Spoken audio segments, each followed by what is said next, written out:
Big market voices में हमारे साथ आज कंप्लीट सर्कल के मैनेजिंग पार्टनर और सीईओ गुरमीत चड्ढा जुड़े हैं, उनसे बात करते हैं।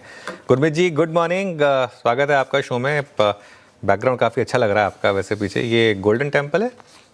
हाँ हाँ अनुज, गोल्डन टेम्पल है। हाँ, गोल्डन टेम्पल है ये। मुझे मौका मिला था वहाँ जाने का, तो इसके लिए काफ़ी शानदार। ऑब्वियसली गुरमीत जी, इस समय मार्केट में भी एक शानदार तेज़ी, ऑल टाइम हाई के हम काफ़ी करीब टीज कर रहा है मार्केट ऑल टाइम हाई के साथ। लग रहा है कि बस अब मैटर ऑफ टाइम। हाँ अनुज, आई थिंक टाइमिंग से क्वेश्चन वैन का है। ऐसा तो है नहीं कि वाई का नहीं है। और आई थिंक एक सेंटिमेंटल जो ब्लॉक है वो ट्रेड डील है। मुझे लगता है अगले कुछ हफ्तों में शायद होना चाहिए, क्योंकि कंस्ट्रक्टिव टॉक्स चल रहे हैं। बट उसके उससे अच्छा अनुज, जो स्ट्रक्चरल है, क्योंकि ट्रेड डील सेंटिमेंटल इंडिकेटर है, स्ट्रक्चरल अर्निंग्स है। अभी तक जो अर्निंग्स सीजन शुरुआत हुआ है, मुझे लगता है अच्छा हुआ है। आईटी सेक्टर में कोई ऐसा मेजर डिसअपॉइंटमेंट नहीं हुआ। इनफैक्ट कुछ एक अच्छी आईटी कंपनीज ने बहुत अच्छे नतीजे दिए हैं।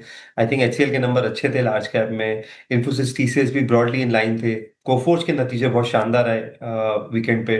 मार्जिन्स बढ़े, रिकॉर्ड ऑर्डर इनटेक हुआ, उनका क्लाइंट कंसंट्रेशन रिस्क कम हुआ है।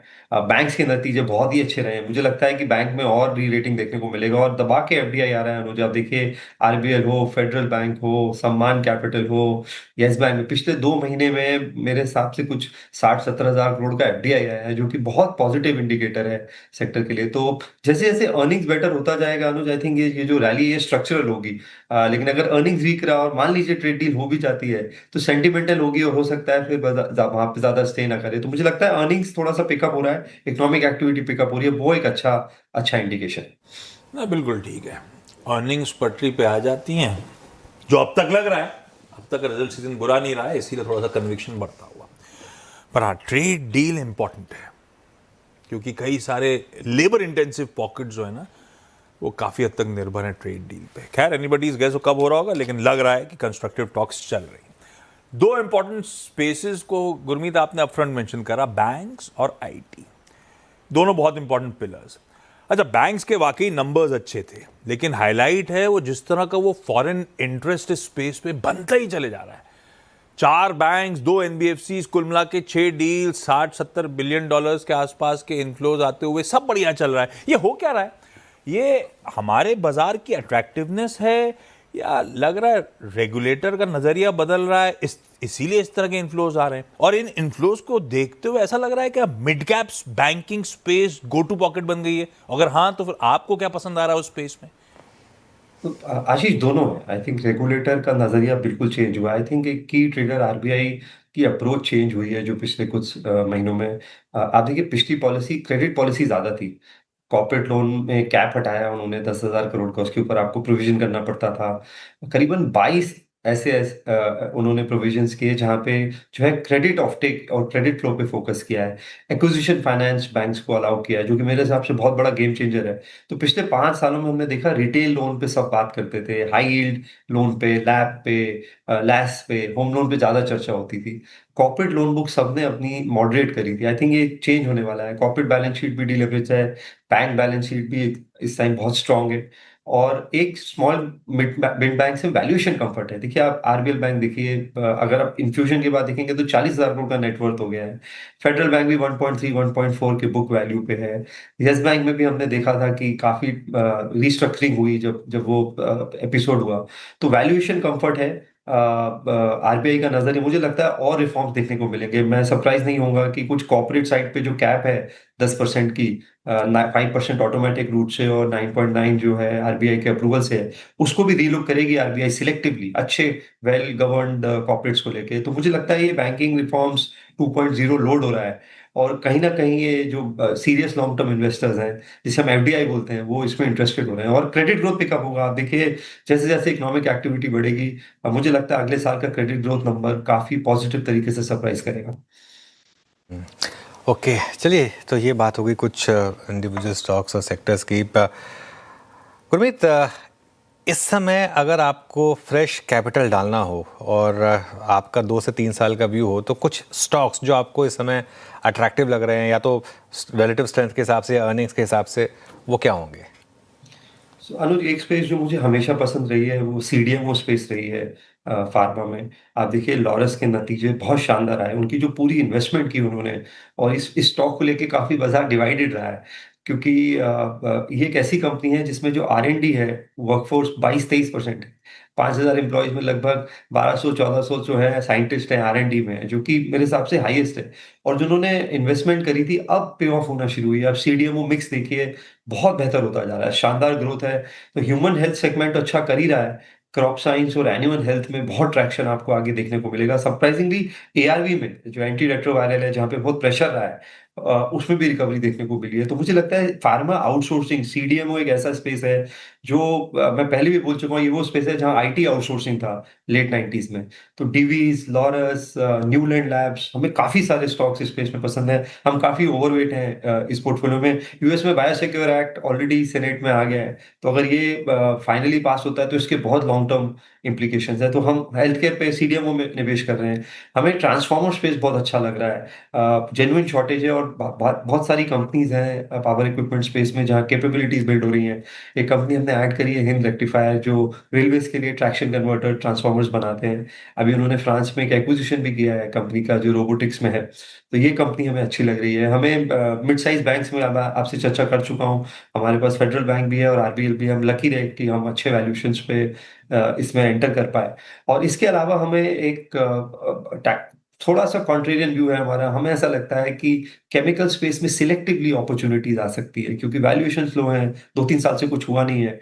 और एक स्टेज पे मुझे लगता है ब्रेकआउट आ सकता है। हमने अभी पोर्टफोलियो में JG केमिकल ऐड किया है, जो कि जिंक रिसाइक्लिंग, जिंक डाइऑक्साइड से रिलेटेड है। ऑलमोस्ट ऑलमोस्ट मोनोपोली तो नहीं कहूंगा, बहुत डोमिनेंट प्ले है।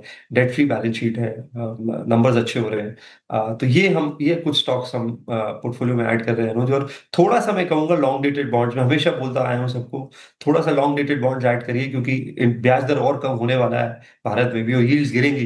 तो आपको 10 ईयर गवर्नमेंट बॉन्ड भी डबल डिजिट रिटर्न दे सकता है। तो थोड़ा सा उससे बैलेंस आ जाएगा आपके एसेट एलोकेशन। इंटरेस्टिंग है। आपको रखने CDMO प्लेयर्स रेडार पे, आपको ट्रांसफॉर्मर्स, जिस तरह के डिमांड सप्लाई डायनामिक्स हैं उसको देखते हुए वो स्पेस अच्छा कर रही होगी। मिड साइज बैंक, जिसकी काफ़ी दिनों से हम लोग भी चर्चा कर रहे हैं, गुरमीत कह रहे हैं ये स्पेस अट्रैक्टिव है। और केमिकल्स में सिलेक्टिवली बाइंग करने का मन, ये प्रेफर्ड पॉकेट्स हो गई कंप्लीट सर्कल के लिहाज से। अच्छा, वो बैंक डील्स क्या $7 बिलियन के आसपास हो चुकी हैं FY26 में अब तक। पता नहीं मैंने क्या आंकड़ा पहले कह दिया था। गुरमीत, IT से आपने बातचीत की शुरुआत करी थी। अच्छा, IT में थोड़ा बहुत वो वीज़ा रिलेटेड जो पॉजिटिव अपडेट्स आए, उसने भी थोड़ा बहुत मूड सुधारा होगा, पर एक्चुअल स्टोरी तो ग्रोथ पे होनी चाहिए। और अब तो सारे इंपॉर्टेंट मैनेजमेंट की कमेंट्री सामने आ गई हैं। कुछ ग्रोथ को लेके कन्विक्शन लौटा या अभी भी अधर में लटका हुआ है मामला? आशीष, एक्चुअली जहाँ पे ग्रोथ है वहाँ वैल्यूएशन कंफर्ट नहीं है। देखिए कोफोर्ज के नतीजे शानदार हैं। वो 40 टाइम्स पे ट्रेड कर रहा है अर्निंग्स पे। ठीक है, 5-6% quarter on quarter growth I CC terms पे, जो कि कमेंडेबल है इस एनवायरनमेंट में। दूसरा, जैसे मैंने बोला, उनका मिक्स चेंज हुआ है। टॉप 5 क्लाइंट्स 15-16% रह गए हैं। एक जमाने में 30-32% थे, आज से 5-6 साल पहले। बट वैल्यूएशन कंफर्ट नहीं है। परसिस्टेंट बहुत अच्छा कर रहा है। जो मिड कैप IT है, मुझे लगता है इनकी ability to pivot to AI services ज़्यादा अच्छी है, बट वैल्यूएशन कंफर्ट नहीं है। परसिस्टेंट भी 50-55 की अर्निंग मल्टीपल पे है। तो मैं अभी भी थोड़ा सा अंडरवेट हूँ, और आप बोल सकते हैं कि मिड कैप IT में थोड़ा सेलेक्टिव हूँ। एक स्पेस जो थोड़ा मुझे लगता है अच्छा कर सकती है, वो KPIT है, जो ऑटो रिलेटेड है, क्योंकि ऑटो में एक बड़ा स्लो डाउन रहा है ग्लोबली भी, और काफी नेगेटिव न्यूज रही है इस पर। तो यहाँ पे जैसे जैसे ट्रेड डील्स होती जाएंगी, एक ब्रॉडर चिप शॉर्टेज दूर होती जाएगी। ये उस तरीके से उसका प्रॉक्सी और स्पेशलाइज्ड पे है। इमीडिएटली शायद कुछ ना हो सकता है, ये क्वार्टर थोड़ा वीक भी हो, बट मीडियम टर्म में रिस्क रिवॉर्ड बहुत अच्छा है। और कंपनी बड़ी IP ड्रिवन है, हाई मार्जिन है, बहुत अच्छे प्रोडक्ट्स हैं इनके पोर्टफोलियो में। और जो भी IP product software driven companies हैं, लार्ज कैप में भी आप देखिए HCL का जो मिक्स है, वो सर्विसेज से थोड़ा सा चेंज हुआ है। उनका जो सॉफ्टवेयर बिजनेस है 25% मार्जिन का हो गया है, जिन्होंने एक्वायर किया था कुछ साल पहले। तो जहां भी IP product software related pivot हो रहा है, मिक्स बेटर हो रहा है, वहां पे आपको मौके बनेंगे, बट थोड़ा स्लो ट्रांजिशन होगा। ओके। ये NBFC स्पेस में कोई प्रेफर्ड पिक है कि आपका? श्रीराम फाइनेंस है जैसे, फॉर एग्जांपल, यहाँ पर भी चर्चा हो रही है शायद स्टेक सेल की। ऐसे कोई स्टॉक जो आपको पसंद हो? अनुज, हमारे 2-3 पुराने फेवरेट हैं, चोला और बजाज, हम उसमें निवेशक हैं। मुथूट में हमने पोजीशन बढ़ाई थी जब गोल्ड में तेजी आई थी, और ऑफटेक हमें लगा फेस्टिव सीजन में और बढ़ेगा। क्रेडिट कॉस्ट ऑटोमेटिकली कम हो जाता है जब गोल्ड प्राइसेस ऊपर जाते हैं। इसके अलावा कुछ 2-3 छोटी एनबीएफसीज हैं जिनको हम रिव्यू कर रहे हैं। हमें यूग्रो कैपिटल अच्छा लगता है, बहुत कम वैल्यूएशन पे है, को लेंडिंग में one of the best players हैं, क्वार्टर बाय क्वार्टर नतीजे अच्छे आ रहे हैं, और हमें पूना वाला फिनकॉर्प भी अच्छा लगता है। तो ओवरऑल जैसा मैंने बोला, मैं mid size banks, gold based NBFCs, capital market पे बैंक्स को लेके हम काफी ओवरवेट हैं, और हमें लगता है कि नियर टर्म में यहाँ पे अर्निंग सपोर्ट भी है।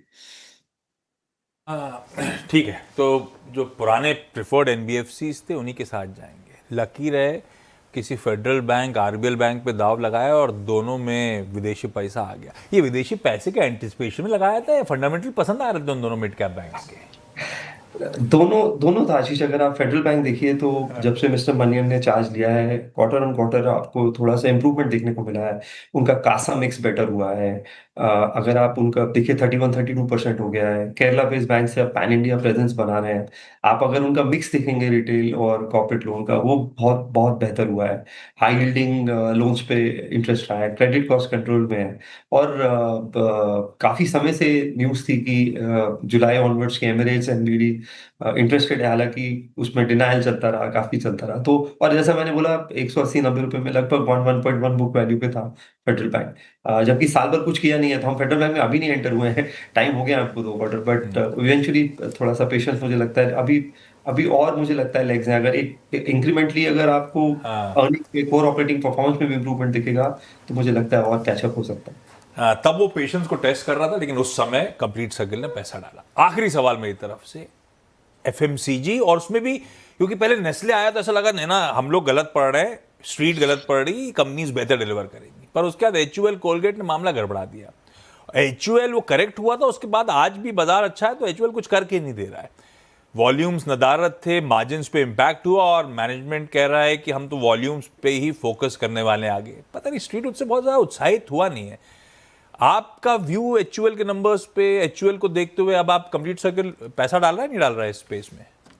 नहीं, मेरा आशीष मानना है कि कहीं ना कहीं ये बड़े एफएमसीजी एमएनसी प्लेयर्स एक गलती कर रहे हैं। मार्जिन को लेके बहुत ज्यादा ऑब्सेस्ड हैं, और इनोवेशन उतना हुआ नहीं है। और डी टू सी ब्रांड्स जो हैं, यहाँ से बहुत कंपटीशन हो रहा है होमग्रोन ब्रांड से। देखिए, एक जमाने में हम फिलिप कॉटरल पढ़ते थे, वो 4P थ्योरी थी, प्रोडक्ट, प्राइस, प्लेस, प्रमोशन।